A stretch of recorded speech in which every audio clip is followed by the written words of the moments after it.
there's numerous reasons why large cost takeout programs, specifically in large financial service firms, don't hit the goals that they should, and that's also reasons why they fail. A lot of folks underestimate the complexity.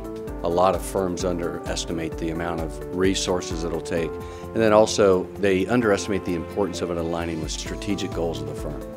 So they go into it without connecting those dots.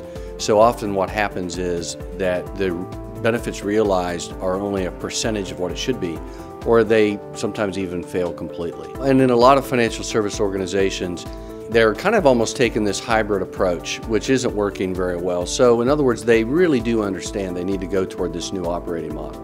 However, they kind of go halfway there. So in other words, some of the silos remain. They try to maybe even work around some areas. They don't drive the change in a transformational way, really through more end-to-end like they should. Once again, obviously these are very, very complex programs. Execution is not easy, but what we find a lot of firms struggling with is they just don't carry it through end-to-end. They also don't track interdependencies across the model, which also prevents them from really executing it the way they should.